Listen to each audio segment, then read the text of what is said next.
Hi, everyone. Happy New Year. Okay, so today I want to talk about 2024 and the first 4 months in particular.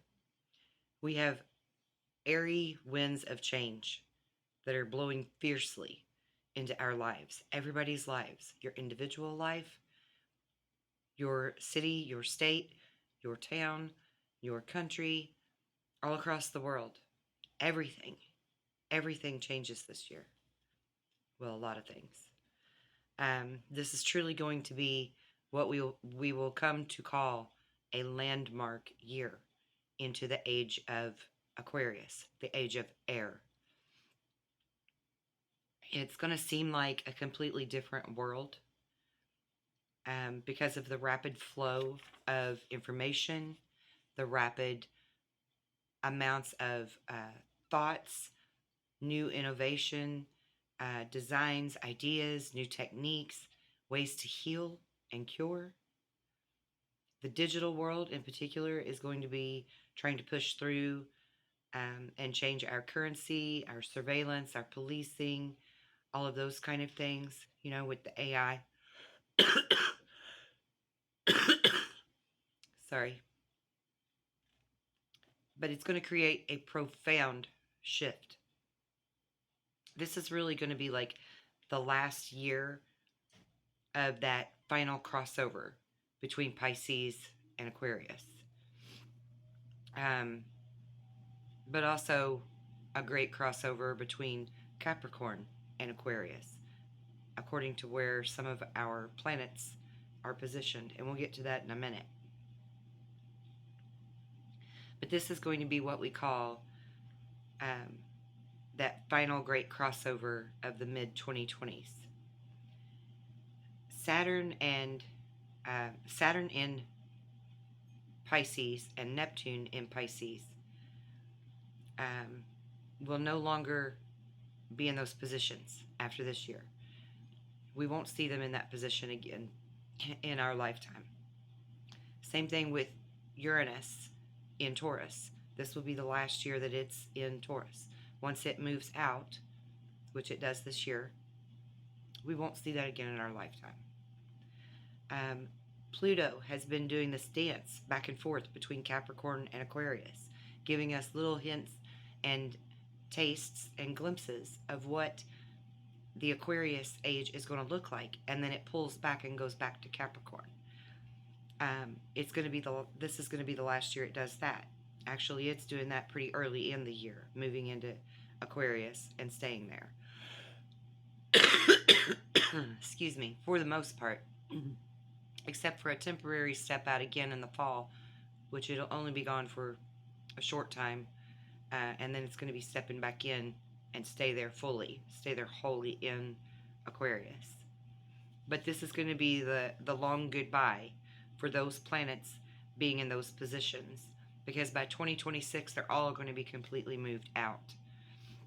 Now, what does this mean for us? Well, it means that in the next 2 years, beginning now this year, 2024, we're going to be seeing this huge scale weighing things out between like centralization and decentralization.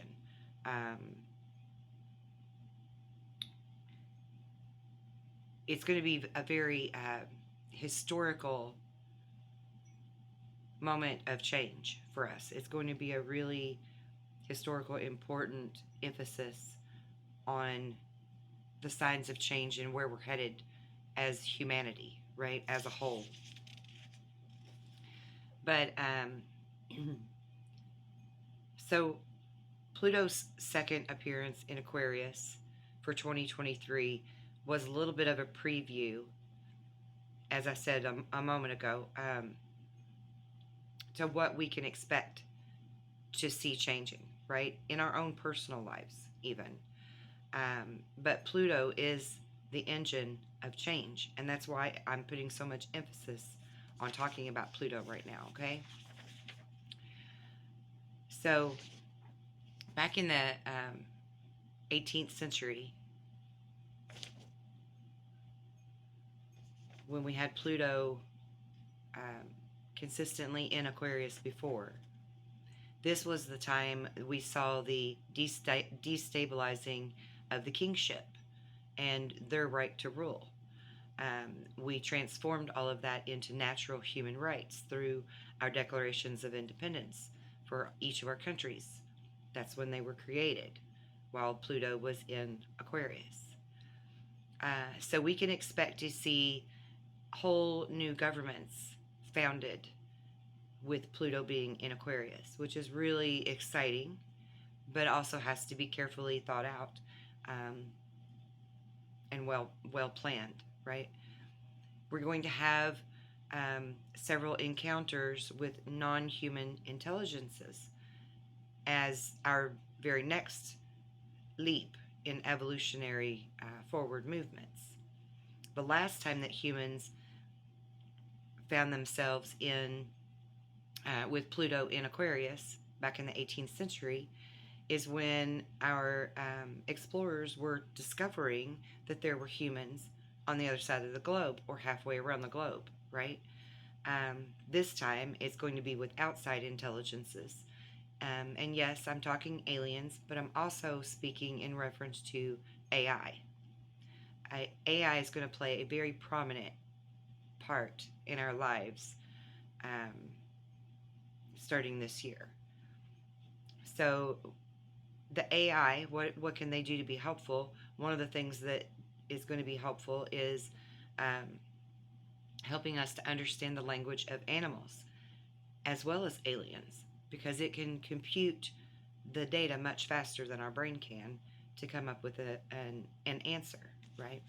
So the AI will help us to interpret the animal languages, such as whale language, dolphin language, stuff like that, and that'll be very cool, very neat.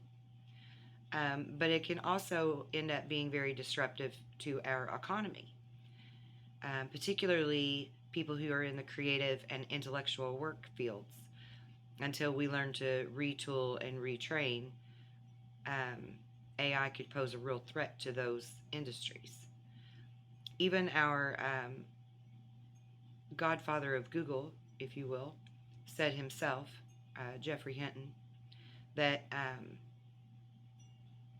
AI could pose a real threat to humanity if it isn't monitored and steered properly and correctly. So this is the year that we put that emphasis on making sure that we didn't open Pandora's box, right? And that we use our AI wisely. But Pluto will also expose a lot of the rot and the lies in our world.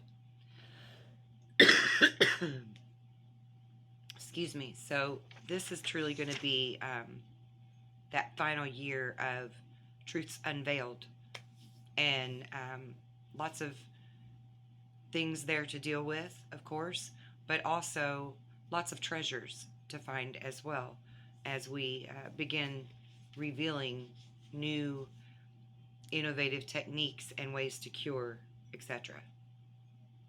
Now, in 1186 to 1425, we had the rise of the Inquisition. This is when the Catholic Church began to dictate what we could believe or what we could learn or what we could teach. These new truths, thanks to AI as well, will not only be easy for us to digest and accept, but it's also going to relinquish who holds all of the power and the wealth and the knowledge and return it to the people as it should be. I do apologize. This new power struggle will show many people, it's going to reveal many people who are trying to capitalize on this great change that we're in. Some call it the Great Awakening. And this, hence, is why we have so many people in the spiritual community who have infiltrated it and are wearing false masks and pretending to be someone that they're really not, because they're looking for ways to capitalize on this change. And meanwhile, truth be told, they're all making bets behind the scenes to see which way we actually get swayed. So again, more truths being revealed and being very careful and discerning with our decisions moving forward. So Pluto is a very revolutionary planet because it reveals the truth and it reveals the potentials of and for humanity. And Pluto is going to massively transform the relationships between the people and their governments on a dramatic scale. The last time that we saw Pluto um, in Aquarius, we saw things like the BRICS expansion for global influence and power. This time, we'll see a new form of this attempt increasing in a new direction there, but we could also very well see the dismantling of such. Now, we have two very important eclipses coming up by this spring. So I want to talk just for a moment about the eclipses. If we look back between March and June 23 of last year, and we look at what was changing in our personal lives, and we think about that a little bit, we were getting a glimpse through the eclipses and Pluto being in Aquarius temporarily. We were getting those little snippets of insight into what in our personal life was going to be changing for us in the year of 2024. So, kind of look back at what was going on with you, what was going on in your life between March and June last year, to sort of understand what to expect to see transforming for you personally in the year of 2024. And of course, if you need help with this, I am available to help you to pinpoint these aspects and how to transform them. But this coming eclipse that's in March and April, there's two of them, are going to be huge signifiers for us. They're going to assist in catapulting these changes, all of our changes, personal changes, all the way up to the world stage changes. So, and Chiron also is very important and very prominent in this eclipse season, because it will be right there very active on the same degree, I believe, if I'm not mistaken, with where the eclipse takes place. And now Chiron, or Chiron, however you want to pronounce that, the reason for him being very prominent is because he was the centaur that was known for wisdom and medicine. So essentially, he is what we call the wounded healer. Experience counts in healing, and many at this time are going to begin to help others to heal from their own experiences. Using your wounds to help to heal others from experience is the most beneficial type of healing that there is. It's not using anyone as a guinea pig. You know firsthand exactly what's going to work or what's not. And this goes for people that are even still feeling fresh, raw wounds of their own pain, but they're using that as a catalyst to help heal someone else. This is how and why I'm able to teach people how to recover from so many different varieties of things, from using herbals to massage and energy healing, to helping you physically, emotionally, and spiritually to heal and grow as a soul and as a body. And I truly can heal you and teach you who you really are and who you can be and what you really are. And we're a miraculous creation.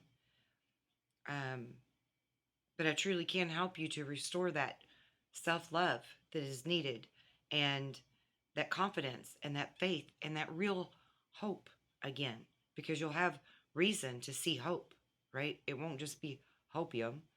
You'll know that there's really something to that. Now, I want to go back to the eclipse for a moment, because the U.S. is going to really experience this eclipse full on, that happens early this spring, because it's going to go straight through the center of the country from north to south. So April is going to find us reviewing all of our dominance across the world and all of our bases that we have across the globe, and finding ways to um, sort of pull back on that and learn to heal the wounds and the wrongs of war. Learning truths in order to be able to help clean up messes as well. So, Chiron being in Aries, which is ruled by Mars, and your relationship aspects, is going to be very significant in many people, regardless of your zodiac signs. Um, Getting rid of the toxic people and toxic things in your life. You know, we're going to be cleaning that out. That's going to be good medicine for us, right? Because we're healing. This is a time of cleansing and purifying and healing. Um, Medicine and the pandemic also are going to be finding themselves in the spotlight quite a bit in 2024. Perhaps ways to prevent or cure or treat pandemics, new innovative ways of using medicine, even, is going to be a very big subject for all of us, a very exciting subject, passionate in the year of 2024. The last time that Chiron was in Aries during this eclipse season was during the peace movements of the 60s and the 70s, the Vietnam War. People dodging the draft and soldiers laying down their weapons and turning in their dog tags and stuff. Protests of war and the very nature of it. So, this particular solar eclipse will find us seeing our leaders and our monarchs falling from grace. Presidential races are going to be greatly affected by this particular eclipse, the solar eclipse, as well as the healthcare sector, and also major shifts in the national major sports leagues. We're going to see big changes there. Perhaps somebody's going to get really badly injured, and so they're going to change the rules of the game or something. I don't know. But there's going to be like big attention focused on it for some reason. So this really will be a very exciting, fast-paced next 4 months for us. I'm really looking forward to it, even though some of it's going to be uncomfortable and not necessarily easy to digest. Other portions of it are going to be really, really exciting for us. And so, yeah, I'm stoked. I'm glad we're all in this together.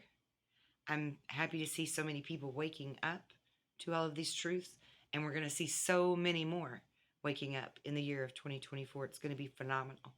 So, buckle up, Buttercup, and don't forget to get your popcorn.